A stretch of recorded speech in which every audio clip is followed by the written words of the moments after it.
Okay, you take something like 20,000 breaths a day, and you probably don't think about a single one. But have you ever really stopped to wonder about the incredible journey that air takes once it enters your body? We're going to dive into that because, trust me, it's a way more complex and amazing trip than you might think. So what really is the story of a single breath? Well, it's a journey through this super sophisticated multi-stage system that's designed to do a few key things: filter, warm, clean, and then finally deliver that life-giving oxygen to every single cell in your body. So let's follow that path, right from the moment the air comes in to its final microscopic destination. All right, so our journey starts right here, in the upper airway. Now, I want you to think of your nose, your pharynx, and your larynx not as just some simple tube, but as these really intelligent, super effective gatekeepers for your delicate lungs. Their whole job is to prep the air for what's coming next. Now, right off the bat, we've got two options for getting air inside: through the nose or through the mouth. And while, yeah, you can use both, the whole system is really designed for breathing through your nose. Breathing through your mouth, that's kind of like taking a shortcut that completely bypasses some really crucial security checkpoints.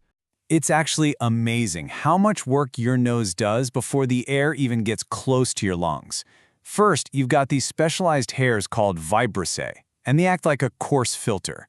Then the air swirls through this maze of internal structures, the septum and turbinates. This creates this huge surface area that perfectly warms and humidifies the air, getting it just right for the delicate tissues deeper inside. So just how good is this filter? Well, get this. A single human hair is about 50 micrometers thick. Your nose is designed to stop any particle bigger than just 6 micrometers. It's blocking things that are smaller than a single red blood cell. I mean, that is an absolutely incredible natural filter. Okay, so our air is now filtered, it's warmed, it's humidified, it's prepped. The journey continues down what's called the tracheobronchial tree. Just picture it as this massive highway system branching out from your throat and going deep down into your chest. This highway is known as the conducting zone. For about the first 15 branches or generations, the goal is super simple. Just move the air. That's it. No gas exchange is happening here. It is pure transport. And to keep these passages from collapsing when you breathe out, they're held open by these C-shaped rings of cartilage. Pretty smart design. Now, knowing this anatomy has some major real-world consequences. So here's a little clinical puzzle for you. A breathing tube is put into a patient, but it goes in too far, and suddenly only one lung seems to be getting air. Why? What's going on? Well, the answer is literally built into the architecture of your airways. See, it all comes down to the angle. The split in the highway isn't symmetrical. The right bronchus branches off at a much straighter, more direct angle than the left one does. This creates a path of least resistance. And that's exactly why a misplaced breathing tube or, say, an accidentally inhaled peanut is way more likely to end up going down into the right lung. This asymmetry doesn't stop there. It extends to the lungs themselves. Your right lung, which has 3 lobes, is a little bit bigger than your left lung, which only has 2. Why? To make room for your heart. And because of the size difference, we have a general rule of thumb. The right lung handles about 60% of the gas exchange, and the left handles the other 40%. Now, even with that amazing filter in your nose, some of the smaller stuff still gets through. So our journey now zooms in way down to the microscopic level to meet the real unsung heroes of your respiratory system, an incredible self-cleaning crew. It's called the mucociliary escalator. And honestly, it's pretty much exactly what it sounds like. It's a biological conveyor belt.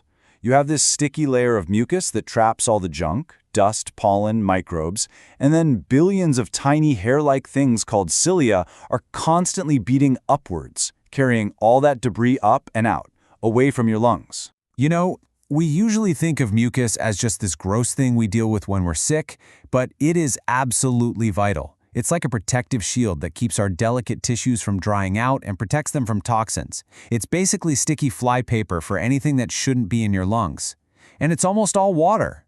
So how much of this protective goo are we actually making? Well, every single day, your body produces about 100 milliliters of it. That is nearly half a cup of mucus, working around the clock to keep your airways clean.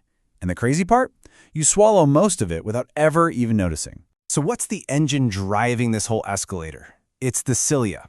You have billions of them, and every single one of them beats about 15 times per second. That's just relentless. It's this perfectly coordinated wave of motion, constantly sweeping, constantly cleaning, 24 hours a day, 7 days a week. Okay, after passing through the gatekeepers, cruising down the highway, and getting scrubbed by the cleaning crew, our breath has finally reached its destination. This is the end of the line. This is where the real magic happens. We've now reached the alveoli. These are these tiny, microscopic air sacs, and your lungs are just packed with them. How many are we talking about? The average person has somewhere around 400 million of them. And the scale here is just mind-boggling. If you could somehow take all 400 million of those little alveoli and spread them out flat, their total surface area would cover 130 square meters. You literally have an entire tennis court's worth of surface area folded up inside your chest, all for gas exchange. And here might be the most astounding number of the whole journey. The wall that separates the air you just breathed in from the blood in your body is only about 0.3 micrometers thick. I mean, to put that in perspective, a single red blood cell is more than 20 times wider than that barrier. It is an impossibly thin, incredibly efficient membrane for oxygen to cross. This right here, this is the grand meeting place. Every single minute, your heart pumps your entire supply of blood to this massive surface area. This is where it drops off all the carbon dioxide waste and picks up fresh oxygen, right across that ultra-thin barrier.